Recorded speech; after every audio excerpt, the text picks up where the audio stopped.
Hi friends, எல்லாருக்கும் வணக்கம் and welcome back to my channel. இன்றைக்கி என்ன வீடியோ பார்க்க போகிறோம் அப்படின்னா, சில டிஏஒய் வீடியோ தான் பார்க்க போகிறோம். நம்ம வீட்டில் இருக்கிற நிறைய பழைய பொருட்கள் இருக்கும், வேஸ்டான பொருட்கள், அப்புறம் உடஞ்சி போன பொருள் கூட இருக்கும். அதெல்லாம் வச்சு எப்படி நம்ம வந்து ரீக்ரியேட் பண்ணி அதை புதுசாக யூஸ் பண்ணலாம் அப்படிங்கிறதையும், அதுக்கு எப்படி ஒரு நியூ லுக் கொடுக்கலாம் அப்படிங்கிறதையும் தான் பார்க்க போகிறோம். நான் எங்கள் வீட்டில் இருக்கிற சில உடஞ்ச பொருட்கள், வேண்டாத பொருளை வச்சு என்னென்ன பண்ணியிருக்கேன் அப்படிங்கிறத இப்போ உங்களுக்கு கூட ஷேர் பண்ணுறேன். நம்ம பார்க்க போகிற ஃபஸ்ட்டு டிஏஒய் என்ன அப்படின்னா, இந்த மாதிரி செராமிக் ஜாரில் இருக்கிற மூடி உடஞ்சி போச்சு அப்படின்னா அதை நம்ம என்ன பண்ணலாம் அப்படிங்கிறத பற்றி தான் பார்க்க போகிறோம். இந்த மாதிரி மூடி உடஞ்சி போச்சு அப்படின்னா அதை வந்து எப்படி ஒட்டலாம் அப்படிங்கிறத இப்போ உங்கள் கூட ஷேர் பண்ணுறேன். இந்த மாதிரி என்னோடய வீட்டில் இருக்கிற செராமிக் ஜாரோட மூடி உடஞ்சி போச்சு, தனி பீஸாகவே கையில் வந்துட்டு அதை ஒட்டுறதுக்கு நான் என்ன பண்ணேன் அப்படின்னா, இந்த மாதிரி சீல் அப்படின்னு சொல்லுவாங்க, எல்லா ஷாப்லேயுமே கிடைக்கும். மோஸ்ட்லி இதை வந்து இந்த டேப்பு அந்த மாதிரி இதுக்காக தான் யூஸ் பண்ணுவாங்க. ஆனால் அதை வச்சு தான் நான் வந்து இந்த மூடியை வந்து ஒட்டினேன். நம்ம உடஞ்சி போன பீஸை அதோடு சேர்த்து வச்சுட்டு உள்புறமாக நம்ம ஒட்டினோம் அப்படின்னா நல்லா ஸ்ட்ராங் ஆயிரும். ஒரு நைட் மட்டும் விட்டால் போதும், நல்லாவே ஸ்ட்ராங்காகவே இருக்கும்.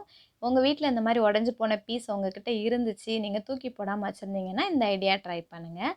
அதுக்கடுத்து இன்னொரு ஆப்ஷன் என்ன இல்லை அப்படின்னா, அந்த பீஸை நம்ம வந்து உடஞ்சி போயிடுச்சுன்னு தூக்கி போட்டுட்டோம் அப்படின்னா, இப்போல்லாம் எல்லா மண்பானை கடைகள்லையும் இந்த மாதிரி மூடிகள் கிடைக்கும். தனியாகவே ஒரு 10 to 15 ருபீஸ் இருக்கும். அந்த மாதிரி நம்மளோட ஜாரோட சைஸுக்கு ஏற்ற மாதிரி நம்ம வாங்கி வச்சுக்கலாம். இதை வச்சு கூட அந்த மூடியை வந்து நம்ம வந்து க்ளோஸ் பண்ணி யூஸ் பண்ணிக்கிடலாம் வச்சு. இப்படியே இருந்தாலும் ஓகே தான். இதை வந்து நம்ம ஜார் என்ன கலரில் இருக்குது அப்படிங்கிற மாதிரி அதுக்கேற்ற மாதிரி நம்ம வந்து எப்படி இதை வந்து நியூ லுக் இது கொடுக்கலாம் அப்படிங்கிறதான் இப்போ பார்க்க போகிறோம். இப்போ இந்த மூடிக்கு நான் வந்து பெயிண்ட் பண்ணிக்க போகிறேன். நம்ம பெயிண்ட் பண்ணிக்கிறதுக்கு முன்னாடி எந்த இதுவாக இருந்தாலும் அதோட பேக்ரவுண்ட் வந்து ஒயிட் கலர் கொடுத்துட்டு நம்ம ஒரு கலர் செலக்ட் பண்ணோம் அப்படின்னா அதே கலரில் நமக்கு கிடைக்கும். இப்போ ஒருவேளை இந்த பேக்ரவுண்ட் ஒயிட் கொடுக்காம நம்ம நேராக அதே கலர் கொடுத்தாலுமே நல்லாயிருக்கும். ஆனால் டிஃப்ரென்ஸ் வந்து கண்டிப்பாக தெரியும். நம்ம செலக்ட் பண்ணுற கலர் அப்படியே கிடைக்காது. அதனால பேக்ரவுண்டுக்கு வந்து இந்த மாதிரி ஒயிட் கலர் கொடுத்துக்கோங்க. இதுக்கு மேலே நம்மளுடைய ஜார் என்ன கலரில் இருக்கோ அந்த கலரை செலக்ட் பண்ணிக்கலாம். நான் அந்த மூடியோட மேலே இருக்கிற இந்த நம்ம தூக்குவோம்ல பிடிச்சி அந்த இடத்துக்கு பிளாக் கலர் கொடுத்துக்கிடுறேன். அதுக்கப்புறம் இதை சுற்றி என்னோடய ஜார் வந்து ஆரஞ்சு கலர், அதனால் நான் ஆரஞ்சு கலர் செலக்ட் பண்ணிக்கிடுறேன். நம்ம இதில் வந்து ஏதாவது குட்டியாக டிசைன் கூட கொடுத்துக்கலாம். சிம்பிளாக ஒரு பூ அந்த மாதிரி கூட பண்ணிக்கலாம்.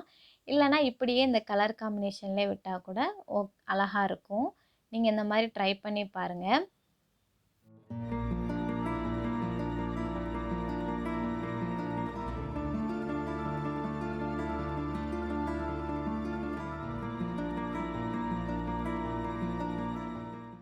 இப்போ நம்மளுடைய ஜாரோட மூடி ரெடி ஆயிடுச்சு.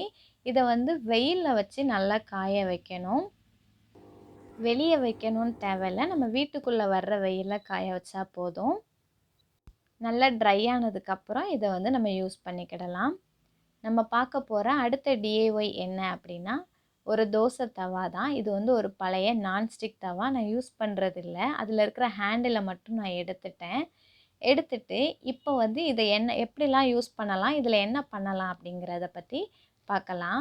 ஃபஸ்ட் இதோட பேக்ரவுண்டுக்கு நான் வந்து ஒயிட் கலர் கொடுத்துக்கிடுறேன். ஏற்கனவே லைட்டாக ப்ளூ கலர் நான் கொடுத்துருந்தேன். அதுக்கு மேலே இப்போ ஃபுல்லாகவே ஒயிட் கலர் கொடுத்துக்கிடுறேன். நீங்கள் ஃபஸ்ட் டைம் பெயிண்டிங் பண்ணுறீங்கன்னா கண்டிப்பாக ஒயிட் கொடுத்துட்டு அதுக்கு மேலே உங்களோட கலர் சூஸ் பண்ணிக்கோங்க. இந்த ஒயிட்டுக்கு மேலே நான் வந்து அப்படியே ப்ளூ கலர் கொடுத்துக்கிடுறேன். நமக்கு பிடிச்ச கலர் தான், எதுவானாலும் இருக்கலாம். சில நேரம் நம்மளுடைய கிச்சனுக்குன்னு ஒரு தீம் கலர் வச்சுருப்போம், அந்த தீம் கலர் கூட நீங்கள் செலக்ட் பண்ணிக்கலாம். நான் வந்து ப்ளூ கொடுத்துக்கிடுறேன். எல்லா இடத்துலையும் ஒரே மாதிரி கொடுக்காம சில இடத்துல டார்க்காகவும் சில இடத்துல லைட்டாகவும் கொடுத்தோம் அப்படின்னா நல்லாயிருக்கும். அதனால நான் வந்து கொடுத்துக்கிடுறேன்.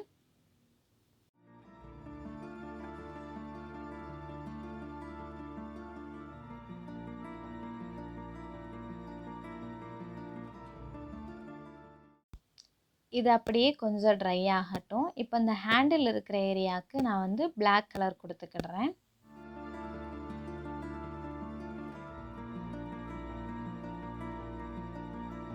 இப்போ இந்த தோசை தவா நம்ம கிச்சனில் ஒரு டெக்காராக கூட யூஸ் பண்ணலாம்.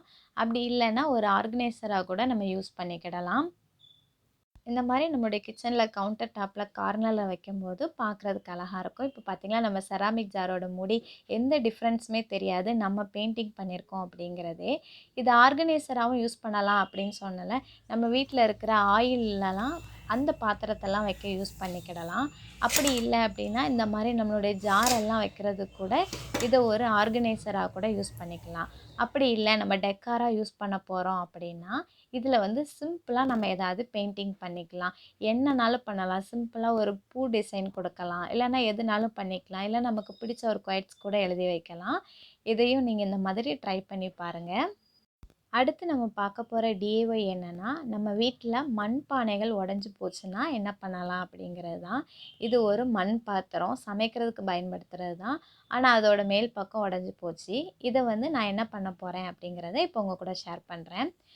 இதை வந்து ஒரு பிளான்டராக யூஸ் பண்ணலாம். அதுக்கு வந்து நம்ம பெயிண்டிங் பண்ணி இப்படியே வைக்காமல் இதில் வந்து கலர்ஃபுல்லாக பெயிண்டிங் பண்ணி இதில் செடி வச்சோன்னா பார்க்க அழகாக இருக்கும். நான் வந்து இது பேக்ரவுண்டுக்கு எந்த கலருமே கொடுக்காம ஒரு எல்லோ கலர் லெமன் எல்லோ எடுத்துருக்கிறேன். இதை தான் 2 டபுள் கோட்டிங்காக நான் வந்து கொடுக்க போகிறேன். ஃபஸ்ட்டு வந்து லைட்டாக நம்ம வந்து சும்மா ஒரு ரஃப்பாக எல்லா இடத்துக்கும் பெயிண்ட் பண்ணிக்கலாம். அதுக்கப்புறம் திரும்ப ஒரு டைம் பெயிண்ட் பண்ணிக்கலாம். இப்போ பாருங்கள், நான் வந்து ரஃப்பாக ஓவராலாக ஃபுல்லாக ஒரு கோட்டிங் கொடுத்துருக்குறேன். இப்போ கொஞ்சம் டார்க்காக நம்ம வந்து எல்லோ கலர் கொடுத்துக்கலாம். இது வந்து லெமன் எல்லோ. ஒரு ஹாஃப் எல்லோவும் இன்னொரு ஹாஃப் வேறு ஒரு கலரும் எடுக்க போகிறோம். நமக்கு பிடிச்ச எந்த கலர்னாலும் இதில் வந்து செலக்ட் பண்ணிக்கலாம்.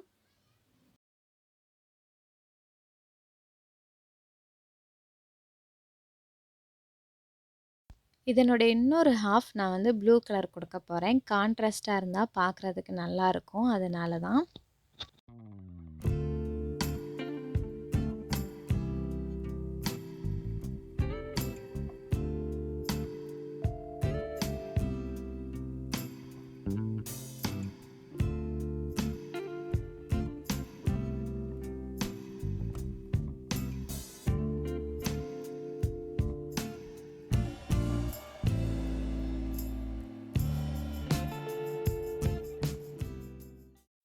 இப்போ கலர் கொடுத்தாச்சு. இப்போ இதனோட உள்புறமும் நான் வந்து பிளாக் கலர் கொடுக்க போகிறேன். ஃபுல்லாக கிடையாது.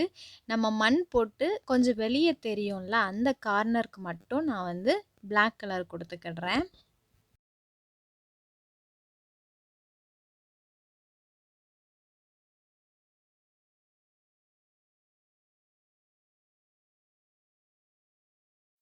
இப்போ நம்முடைய பிளான்டர் பார்ட் ரெடி ஆகிடுச்சு. இதில் இன்னும் கூட நம்ம சிம்பிளாக டிசைன் பண்ணிக்கலாம். குட்டியாக ஃப்ளார் இல்லைனா ஏதாவது ஒரு டிசைன் பண்ணோன்னா இன்னும் பார்க்குறதுக்கு இன்னும் கூட அழகாக இருக்கும். நமக்கு வந்து இந்த மாதிரி ஏதாவது டிசைன் பண்ண தெரியல, ஃப்ரீ ஹேண்டில் எதுவும் பெயிண்ட் பண்ண தெரில அப்படின்னா இந்த மாதிரி ஸ்டென்சில் வந்து தனியாக கடையில் கிடைக்கும். எல்லா ஷாப்லையுமே கிடைக்கும். நம்மளுடைய டிசைனை பொறுத்து இதோட ரேட் இருக்கும். இதனோட ரேட் வந்து 7 ருபீஸ் தான் நான் வச்சுருக்கிறது. இதை வச்சு நம்ம வந்து குட்டியாக ஏதாவது ஃப்ளார் மாதிரி பண்ணிக்கலாம், டிசைன் கொடுத்துக்கலாம். நான் இந்த மாதிரி ஃப்ளார் மட்டும்தான் டிசைன் பண்ண போகிறேன். இதில் அங்கேயும் ஒரு ஃப்ளார் இப்படி இருக்கிற மாதிரி பண்ணிவிட்டு இதனோட அவுட்லைனில் நான் ஒயிட் கலர் கொடுக்க போகிறேன். அப்போது இந்த ஃப்ளார் நல்லாவே தெரியும். ஒயிட் கலர் கொடுக்கலாம், இல்லைனா பிளாக் கலர் கூட அவுட்லைன் கொடுக்கலாம்.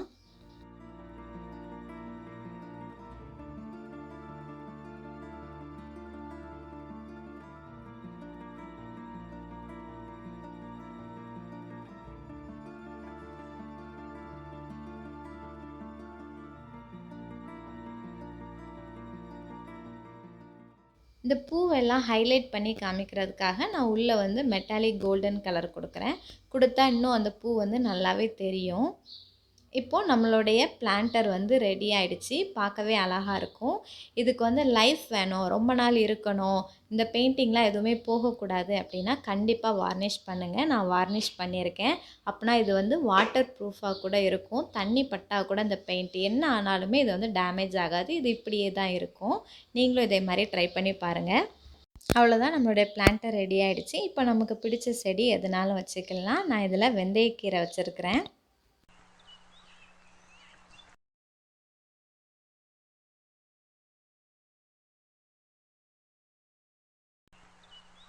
அடுத்து நம்ம பார்க்க போகிற டிஐஒய் என்னென்னா, ஒரு உடஞ்சி போன பொருள் எப்படி வால் டெக்கராக மாற்றலான்னு பார்க்க போகிறோம்.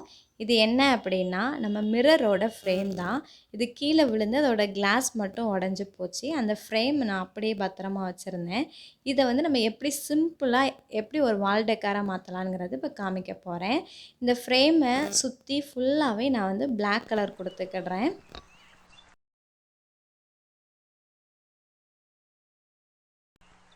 அப்புறமா இந்த ஃப்ரேம் ஃபுல்லாகவே நான் வந்து பிளாக் கலர் கொடுத்துக்கிடுறேன். இதில் டெக்காருக்கு நம்ம என்ன யூஸ் பண்ண போகிறோன்னா, ஒரு ட்ரை லீஃப் தான். எந்த ஒரு லீஃபாக இருந்தாலும் ஓகே தான்.